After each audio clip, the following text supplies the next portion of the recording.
இன்றைய தியானம். நீங்கள் எதிர்பார்த்திருக்கும் முடிவை உங்களுக்கு கொடுக்கும்படிக்கு நான் உங்கள் பேரில் நினைத்திருக்கிற நினைவுகளை அறிவேன் என்று கர்த்தர் சொல்லுகிறார். அவைகள் தீமைக்கல்ல, சமாதானத்துக்கு ஏதுவான நினைவுகளே. எரேமியா 29:11.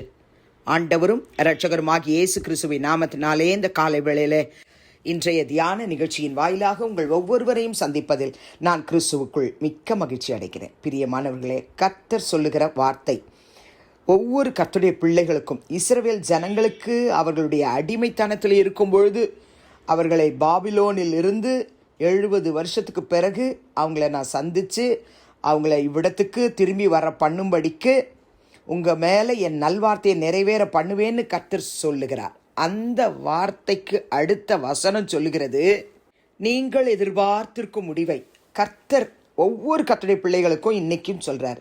நீங்கள் எந்த விதத்தில் அடிமைத்தனத்துக்குள்ளே, சிறையிருப்புக்குள்ளே, பாபிலோனுக்குள்ளேயே நீங்கள் இருந்தாலும் சரி, உங்களை நான் விடுவிப்பேன்.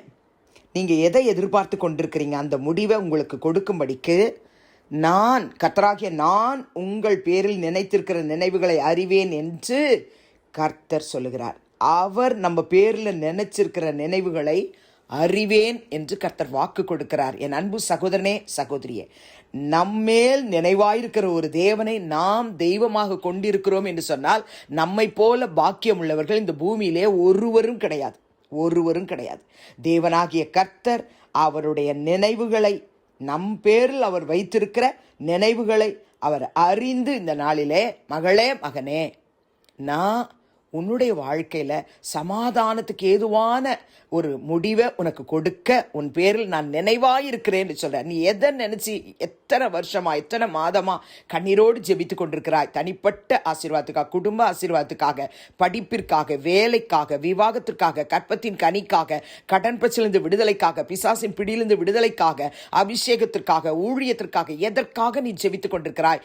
பல வருஷங்களாக, பல மாதங்களாக, பல நாட்களாக நீ ஜெபித்து கொண்டிருக்கிறதை நான் அறிவேன். இந்த நாளிலே அவைகளை நான் உனக்கு கொடுப்பேன்னு கர்த்தர் சொல்றார். விசுவாசத்தோடு அதை பெற்றுக்கொள்வதற்கு நம்மை நாம் அர்ப்பணித்து, எந்தெந்த காரியங்கள் கர்த்தருடைய ஆசீர்வாதத்தை பெறுவதற்கு நம்மிடத்தில் தடையாக இருக்கிறதோ அவைகளெல்லாம் கல்வாரி சிலுவையிலே அறைந்து விட ஒப்பு கொடுப்போம், காத்திருப்போம். யோபு சொல்லுகிறார், யோபு 23:13, அவரோ வென்றால் ஒரே மனமாய் இருக்கிறார், அவரை திருப்பத்தக்கவர் யார்? அவருடைய சித்தத்தின்படி எல்லாம் செய்வார். அவருடைய சித்தத்தின்படி தான் செய்வார். என்னுடைய விருப்பம் அல்ல, அவருடைய சித்தம்.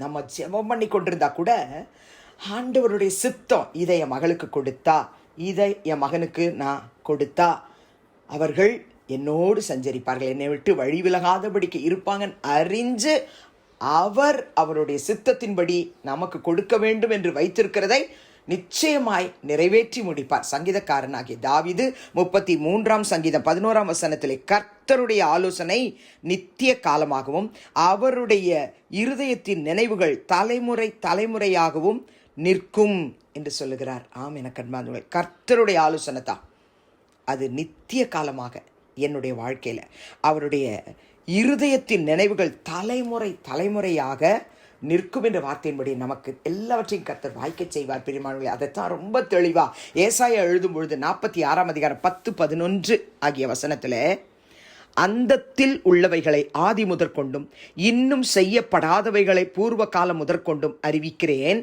என் ஆலோசனை நிலை நிற்கும், எனக்கு சித்தமானவைகள் எல்லாம் செய்வேன் என்று சொல்லி உராய்ஞ்சுகிற ஒரு பட்சியை கிழக்கிலிருந்தும் என் ஆலோசனையை நிறைவேற்றும் மனுஷனை தூர தேசத்திலிருந்தும் வரவழைக்கிறவராயிருக்கிறேன்.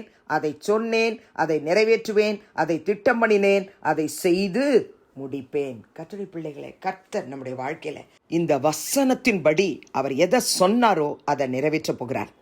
அதை திட்டம் பண்ணி அதை செஞ்சு முடிப்பேன்றார். அவர் செஞ்சு முடிப்பார், நம்மல்ல, அவர் செஞ்சு முடிப்பார். பிரியமானவர்களே, ஏசாயா 55 8-12 வரை உள்ள வசனத்திலும் நீங்கள் கர்த்தர் தன்னை குறித்து சொல்கிறார். அவரை குறித்து, என் நினைவுகள் உங்கள் நினைவுகள் அல்ல, உங்கள் வழிகள் என் வழிகளும் அல்லவென்று கர்த்தர் சொல்லுகிறார்.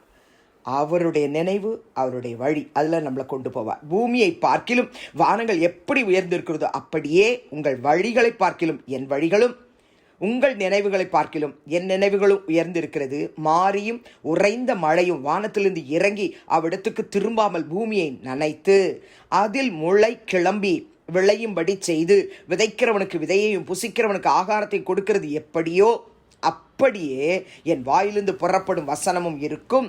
அது வெறுமையாய் என்னிடத்திற்கு திரும்பாமல் அது நான் விரும்புகிறதை செய்து நான் அதை அனுப்பின காரியமாகும்படி வாய்க்கும் என்று கர்த்தர் சொல்லுகிறார். அடுத்த வசனம், நீங்கள் மகிழ்ச்சியாய் புறப்பட்டு சமாதானமாய் கொண்டு போகப்படுவீர்கள்.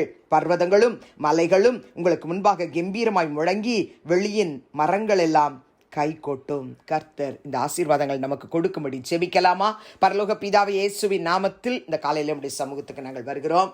தகப்பனே, இந்த நாளிலே எரேமியா 29:11 வசனத்தை வாசித்து தியானித்து ஜெபிக்கிறோம். அப்பா, ஒவ்வொரு கர்த்தருடைய பிள்ளைகளுடைய வாழ்க்கையிலும் உம்முடைய நினைவுகளின்படி, உம்முடைய ஆலோசனையின்படி, உம்முடைய திட்டத்தின்படி, உம்முடைய சித்தத்தின்படி நீர்தாமை எவைகளெல்லாம் உடைய பிள்ளைகளுக்கு கொடுப்பேன் என்று வாக்கு கொடுத்தீரோ ரட்சகா, அவைகளை எல்லாவற்றையும் கர்த்தர் நீர் ஆம் என்றும் ஆமென் என்றும் நிறைவேற்றி தாரும். அப்பா, உம்முடைய ஆலோசனையே நிலை நிற்கும் என்று நாங்கள் நம்புகிறோம். தகப்பனே, இந்த நாளில் விசேஷமாய் பல வருஷங்களாக நான் ஜெபித்துக் கொண்டிருக்கிறேன். சுகத்துக்காக ஜெபிக்கிறேன், கடன் பிரச்சனைக்காய் ஜெபிக்கிறேன், பொருளாதார ஆசீர்வாதத்துக்காய் ஜெபிக்கிறேன், பிள்ளைகளின் சமாதானத்துக்காய் ஜெபிக்கிறேன், ரட்சிப்புக்காய் ஜெபிக்கிறேன், ஊழியத்திலே ஒரு அறுவடை பார்க்க வேண்டும் என்பதுக்காய் ஜெபிக்கிறேன் என்று உம்முடைய சமூகத்திலே பல வருஷமாய் ஜெபித்துக் கொண்டிருக்கிற தாய், தகப்பன், சகோதர சகோதரிகள் ஒவ்வொருவருடைய ஜெபத்தையும் கர்த்தர் நீர் கேட்டு எரேமியா 29:11 படி அவர்களுக்கு நீர் கொடுக்க போகிறதுக்காய் ஸ்தோத்திரம், ஆசீர்வதியும். இயேசுவின் நாமத்தில் பிதாவே, ஆமென். கிறிஸ்துவுக்குள் பிரியமானவர்களே, இந்த நாளிலே கர்த்தர் தாமே உங்களோடு கூட இருப்பாராக, உங்களை ஆசீர்வதிப்பாராக, உங்களை நடத்துவாராக. ஆமென்.